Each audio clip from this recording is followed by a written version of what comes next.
Welcome students. I hope this video finds you ready to go for fall 2016. I just want to take a moment to walk you through a few steps to get started in our online class. First of all, you can see that I'm logged into Mustang Cruiser, our student portal here at Western. You'll notice the name of our class on your course list there, but really there's nothing you need to do there unless you want to click on that link to find a quick way to email me or your classmates actually. But really, you're going to log into Mustang Cruiser and head to Blackboard for this class because it is a fully online class. So here I'm going to Blackboard. Of course, my screen's going to look different than yours. But on the right-hand side, when you see your courses, you're going to look for Integrated Applications, Office 2016. Now you're in the class. Okay, so first thing that shows up on everybody's screen is the announcements. Here you can see I've just welcomed you to the course and I've asked you to take a look at the assignments. All right, so we're going to click right away on the assignment link. Your first week is set up there in a folder. I always put your weekly work in a folder because sometimes there are several tasks to do during the week. This week is not too difficult. That's great, right? So clicking on the week one, a lot of information here. I try to explain things as thoroughly as possible. First, you're going to open the document that's attached. That's this 01 Getting Started Fall 2016 document. It's a couple of pages, a Word document. I want you to read through it carefully, and it has some directions in it. Some reminders of things that you're going to complete is to do the discussion board and introduce yourself to the rest of the class. Okay, there's a little quiz, a getting started quiz, just to help you get familiar with the setup here in Blackboard. And then you're to get credit for these 10 points of this getting started assignment, you will attach a picture of yourself to this assignment. So I'm going to walk you through those steps right now. Okay, so to get to the spot to attach a file, you need to click on the assignment. So up here, getting started, I've got a little note here. This is where you click, okay? Then you'll see you have a place to attach a file. So to attach a file, you browse your computer. So there are different ways that your instructors will ask you to submit your homework in Blackboard. There's 3 different ways right here that you can do that. So you can write a submission, that would just be, say, answering a question for your instructor, or attaching a file, which is what we're going to do. Your comments here are just like extra comments for your instructor. So I guess there's 2 things you can do here, not 3. So let's say you have a picture on your computer and I would like you to share that with me. So you're going to click Browse Your Computer, and I have a special picture here for you. You maybe have already seen it. So that's how you attach your picture, and then you can write me a comment if you want about how awesome your picture is. And then you would hit submit in the bottom, and then it would go to me and my screen would show me that there's something for me to grade from you. Obviously, my submitting this isn't going to do anything because I'm the teacher and I'm pretending to be the student. Just canceling that. And I want to go on to some other things. When I put a due date on an assignment, you'll find it on this calendar. So if you click on the calendar, my calendar is going to show you that there's one due date. But if you are in more than one class, your calendar is going to populate here. So if your instructors put due dates on their assignments, specifically inside of Blackboard, those due dates will show up here on this calendar. My students love this, and I try to be good about putting due dates in Blackboard for them. It's a nice organization tool. It is possible, though, that your instructors just put an assignment in, but maybe don't put a due date.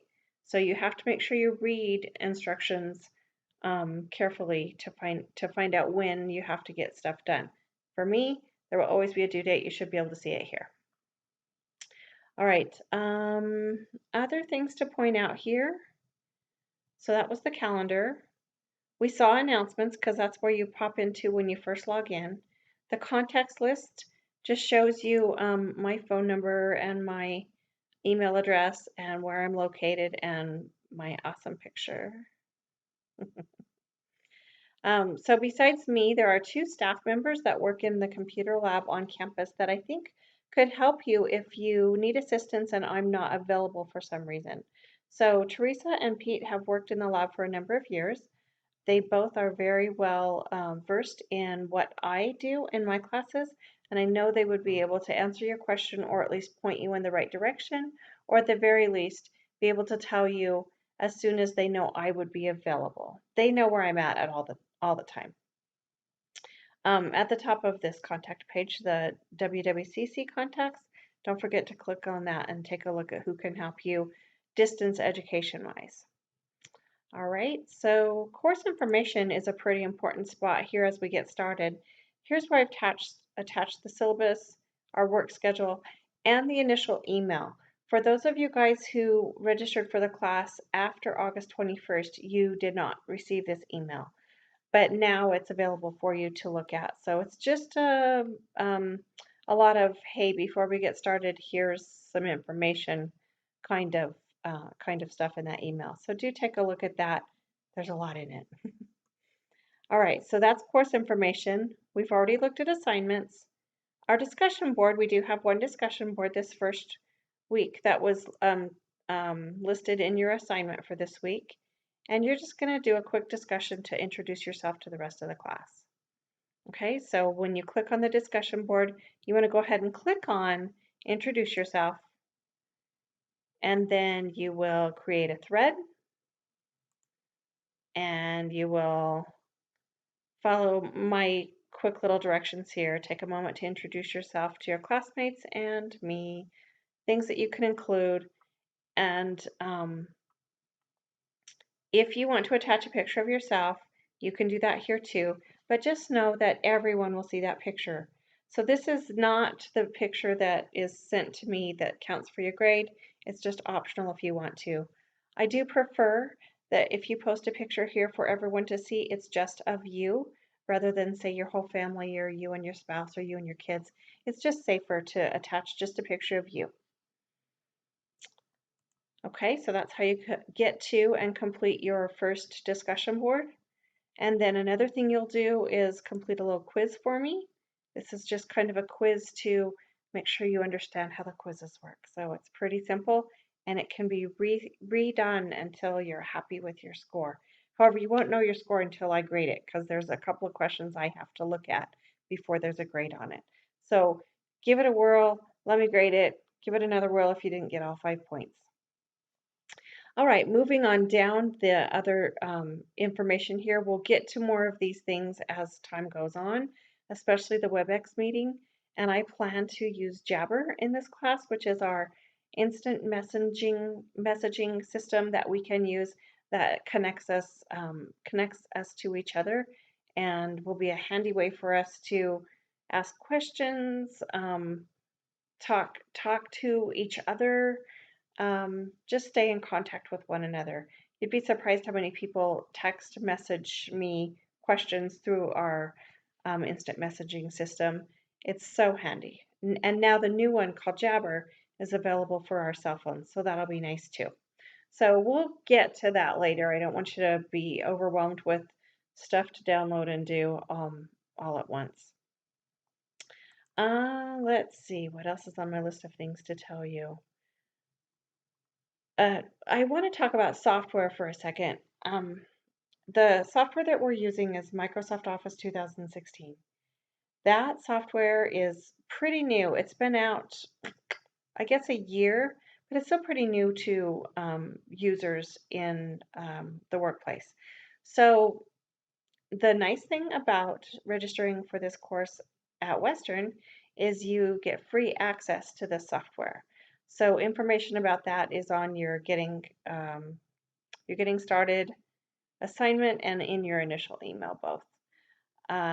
This course is designed for a PC environment. I know our book mentions that if you have an Apple, things will work pretty well, but you probably have some trouble.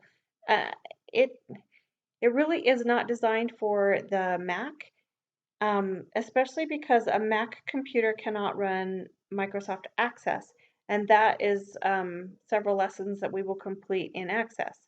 So if you have an Apple, I want to talk to you. It's not impossible for you to complete the course with your Apple, but you're going to have to make some extra efforts to find a different computer to use when it comes to using the Access portion, and you're going to have to be extremely um, patient with yourself as you follow the steps in the book because there are going to be a few differences. Not huge anymore. They used to be huge. They're not so huge anymore. Microsoft Office 2016 looks generally the same for the Apple and the PC. So that's good news. Let's see. That's probably way more than you ever wanted to listen to. Sorry, too lengthy. Have a great start to the semester and be sure to get a hold of me. I'm easy to approach and I can't wait to hear your questions.